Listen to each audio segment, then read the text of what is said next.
I know that a world full of women would be great because I'm in the TJ Maxx parking lot and some girl just hit my car and I look over because I feel it and she's like looking at me. She gets out and I'm just like, you're good. You're a good girl. I go, it's a piece of shit. I'm not going to ruin your shopping spree over it. Like, I don't even think there's a dent. I didn't get out to look. I hope she finds a really good deal today.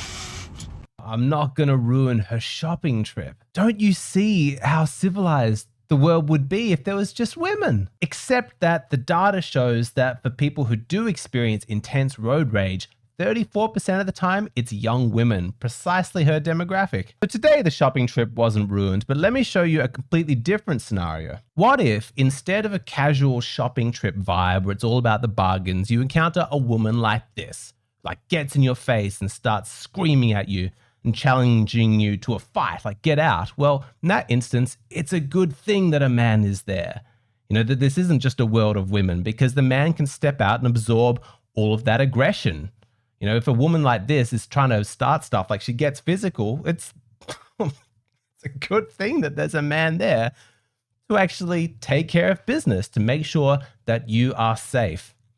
Oh, I'm going to show you how this scene finishes at the end of the video. These two clips demonstrate where the strengths of men and women diverge, because in like a little interpersonal drama, like a small bump of your cars during a shopping trip, that's really low stakes. That's good for women to be able to sort out. That's an exercise of soft power. But the moment that shit gets real, women need men to step in. That's always the case. That's the bottom line. And you realize that soft power only functions because it has hard power to back it up. So ultimately, it still all rests on men to do the hard stuff, to meet the challenge of danger. This is how it's always been. Back from caveman days, the serious problems that required violence to solve them, that was the domain of men. That's hard power. And since women couldn't compete in that domain, they got what was left over, the soft power. They would handle all the low stakes conflict until it escalated to the point when a man needed to step in. And of course, our biological and our cultural evolution reinforced these roles. We came up with these stories, these cultural narratives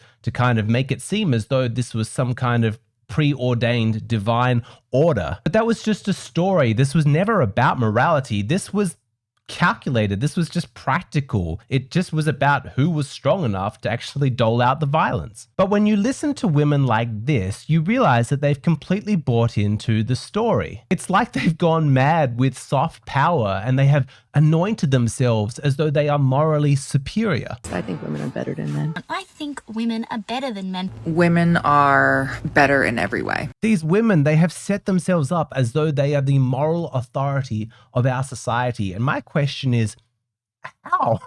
How have they achieved that? Was this an appointment by merit? Did we vote on this? How did they manage to do it? Because yes, women were seen as the authorities when it came to soft power, but how did that come to dominate the entire cultural landscape? Well, the answer is actually clear. It's because men's capacity to exercise hard power was taken from them in two distinct areas. I'll tell you what those are in just a moment. Just quickly, if you're ever in an argument with somebody talking about this stuff, you need to know that the quickest way that you can lose that argument is if your opponent tells you that you have bad breath. Doesn't matter how logical you are, how much evidence you have. Nobody trusts the opinion of a guy whose breath stinks. But luckily, thanks to the sponsor of today's video, Breath Death, and their crystal breath mint crystals, there is a solution that is tasty and simple. The crystals come in these handy resealable tubes, which are easy to carry around with you. You just pour some crystals out onto your tongue and then they crackle.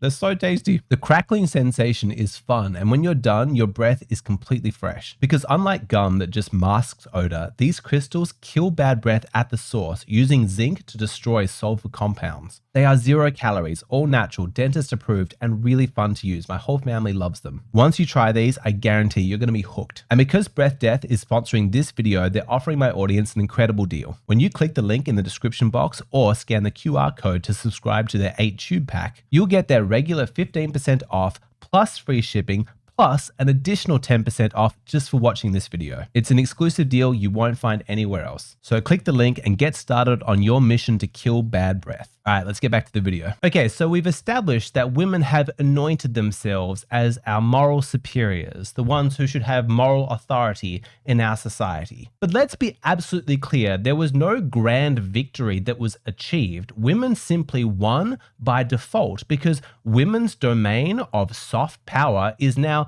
the only kind of power that our culture is comfortable with. Men's power, hard power, has been stripped from them. This has happened in two ways. The first is because the government has now monopolized violence, and in so doing has usurped male authority. You can get my ass! I am tired of you! Thank you. I am not going anywhere! Let me tell you something. My kids are asleep. Get your ass back upstairs, lady. I am so fucking tired of you! Get upstairs. Go home. Honey! Go home. You need to get her. I'm gonna call the cops. I mean, isn't that such a pathetic, weak threat? I'm gonna call the cops. But that's the limit of the threat that he's able to do. Even when she's screaming in his face and spoiling for a confrontation, what can you do as a man except say, I'm gonna call the cops? You can't use violence to defend yourself. You can't even threaten it. We consider that completely unacceptable now. Absolutely not. That's like vigilantism, that's toxic masculinity. No.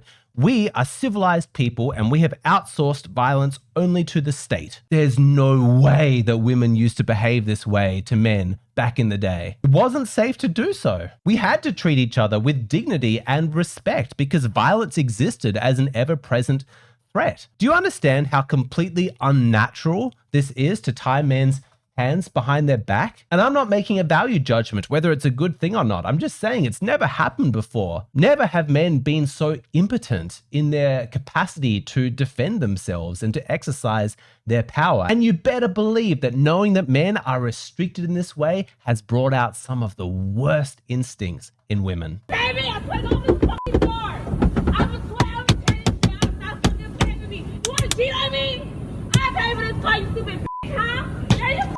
You stupid bitch, keep fucking playing with me. You know, this clip, it actually captures the culture perfectly because look at the viciousness, the violence, the hatred in her face, just the unrestrained tantrum she's having, and look at the restraint that he has to show. Look at his face. He's like, gotta sit here, gotta take it, can't do anything. Got to tolerate this. And that's the other reason. It's not just about the government. At a cultural level, we are not comfortable resorting to violence to solve our problems anymore. That seems like barbaric and unevolved. We're a more enlightened society. We have decided that violence is not the answer, unless it's enacted by the government. Can you zoom out and see the larger pattern here? In the same time that male power has decreased in our personal lives, women became full participants in our political system. The government has expanded and the state has a monopoly on violence. I mean, you really have to admire the ingenuity here. It's genius. Make men give up all of their hard power, make them surrender it towards the government, and then, as women, take control of that government. Then you're in control of the soft power and the hard power. Do you see that these developments were not some principled stand against violence? Women can love violence. They love government laws backed by violence. They just want that violence to serve them. I just don't think it is that radical to propose that one day a week men should get a curfew so that women can go on walks at nighttime or runs or just like be outside.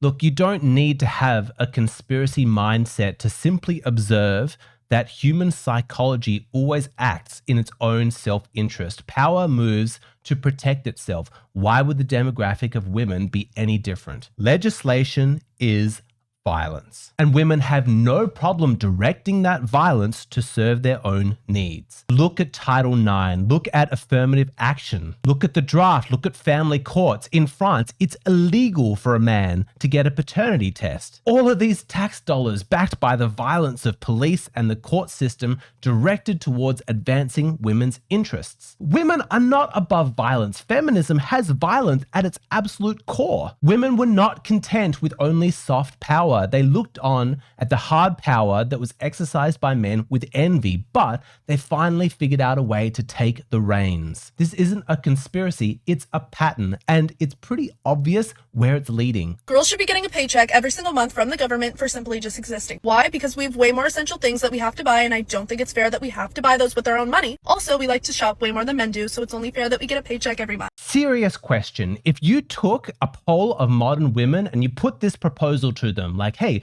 would you like free stuff from the government just because you are a woman? Do you seriously think that the majority of the women in the current cultural zeitgeist that we're in would make a principled stand against that? Or would they be like, yeah, absolutely, that makes sense. I'm a woman, I'm a victim, make the men pay for my things. Do not tell me that women are above violence, that they're morally superior. Women do not deserve the reputation they have. I know that we've grown up in this culture where mum makes all of the decisions. She's kind of like the ethical compass of the family. Dad should just provide the money, but stay out of it. And then we give our sons over to feminine education systems run by female teachers where they teach feminine values. And we did this because we swallowed this myth. We believed that women were morally superior in some way. But it's bullshit. It's just a leftover narrative from our caveman days where women were the authority when it came to soft power. But that is just because they weren't strong enough to compete in the hard power domain with men. They were granted that power because it was what was left over. Men didn't want to get involved in the tiny, nitty-gritty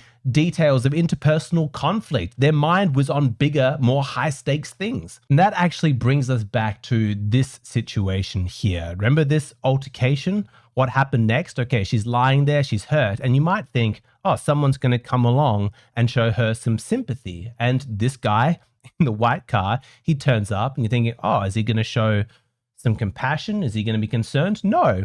He actually gets out and starts berating her. He obviously saw everything that happened, saw that she was the aggressor, and he tells her off. He puts her in her place, says, hey, don't be getting out of your car, and aggressively accosting people, starting violent altercations. This is such a good demonstration of what I'm talking about, because while women had the domain of soft power and men the domain of hard power, they existed to balance each other out. They were intertwined and they actually held each other accountable. One of the reasons why women's soft power is out of control in modern society is because it has no limits. Historically, men and women have held each other in check, but men are no longer permitted to exercise any of their power. And to be clear, hard limits without power is also obviously a bad thing. Men were meant to be accountable to women and women were meant to be accountable to men. That's how it works. That's where the balance is, and we've lost that. This is what I want to talk about for the rest of the video, how this power balance works and how to get back to something that resembles some semblance of sanity without, of course, resorting back to violence. If you're curious to know how that's going to work, the video continues on Patreon. Come check it out there.